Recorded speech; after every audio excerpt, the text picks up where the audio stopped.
but my friend was doing it, and he was complaining that his volume was too high. All right, so we are working on a Whirlpool side by side. The complaint, as you can see, the fridge was not dispensing ice. You press the switch and nothing. So you want to go back there and remove the board. 2 screws to take it from the cavity, and then you have 4 screws, 1/4-inch screws. And you want to just make sure you unplug the unit and go ahead and examine the fridge. At the end of this video, I will talk about that board, and you can see the top of that fuse was blown off, and we'll talk about that. We'll do a quick test on it. So chances are, if your unit is not dispensing ice, you press the auger or the paddle and nothing. It's just nothing is happening. So to avoid that, always check the ice. Make sure that your ice is not frozen or clumped up at the base of your ice bin. If that is the case, it's going to put a lot of torque, a lot of strain on your board. Eventually, it could damage the board just because of the resistance. It's just too much energy, too much heat. So make it a point. Always shake it before you dispense ice. Make sure everything is nice and loose instead of clumped up. So we're taking out the old board, and right now I'm checking to see if the back was burnt. You can also verify that the board might be damaged just by looking at the casing. Sometimes you'll see burnt mark, and that's a clear indicator that there's a problem. And you always want to verify that there's no short. Always check your wires. Make sure that wires weren't rubbing, or something might have come in contact with something. So always check everything while you're there. Now, you also want to make sure that sometimes your door switch could be bad.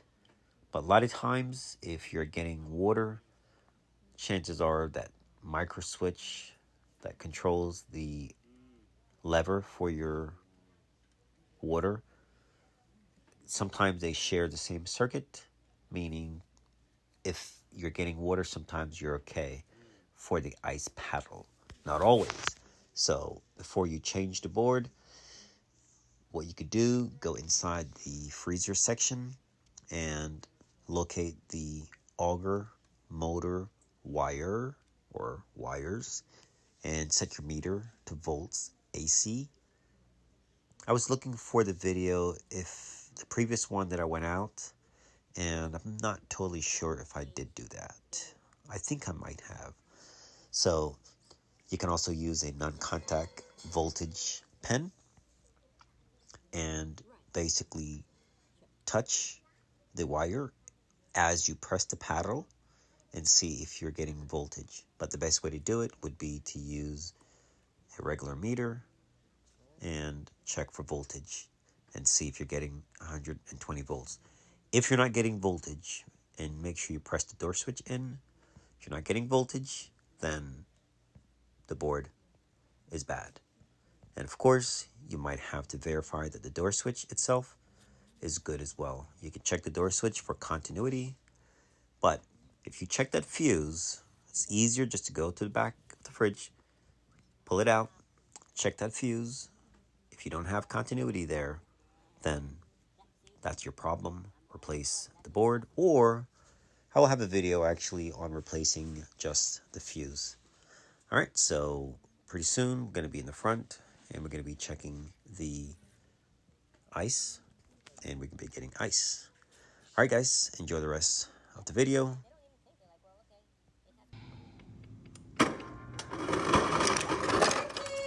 All right.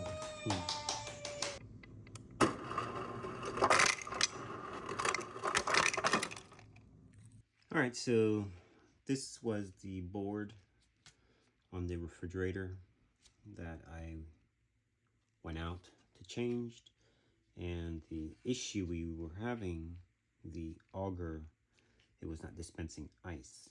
So if you have this fridge, it's a Whirlpool, side by side, you can clearly see the burnt. Now this is a fuse. So if you're not getting ice, meaning the auger is not turning, chances are it's going to be this guy. Now he sends power to, I think it's this relay, but it doesn't even matter. The relay is fine. The problem is this guy. Now, things that can cause this fuse to blow: a surge, or if you have your ice bucket, the thing that catches the ice and holds the ice, if that is stuck and your auger has to work harder, chances are it's going to trip this. So to avoid that, empty your ice bucket and make sure that any old ice that is stuck at the bottom, remove it, wash the bucket out, and make sure you have nice fresh ice in there. Otherwise it's going to be too much work and it's going to damage the auger fuse. All right, this fuse, you can check it. Now if you look at this guy, he actually comes off. Is it this guy? Yeah. Now it doesn't normally come off, but he's definitely damaged.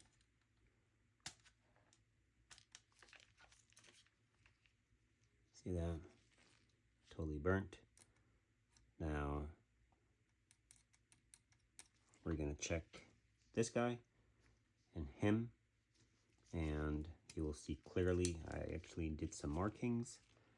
You can see the fuse and the relay, the power that they come in contact with, and obviously because he's no longer working, he was stopping the auger from coming on. We had to replace the board. So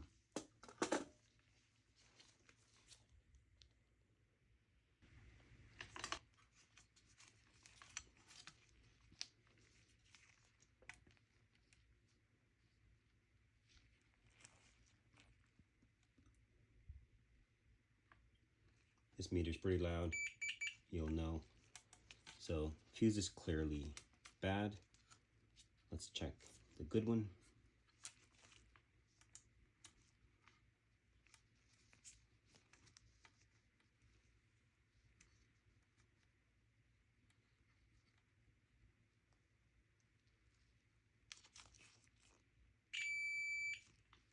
He's good.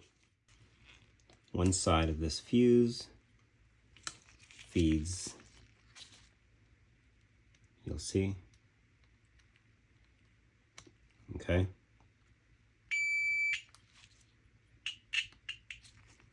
Now, this other side,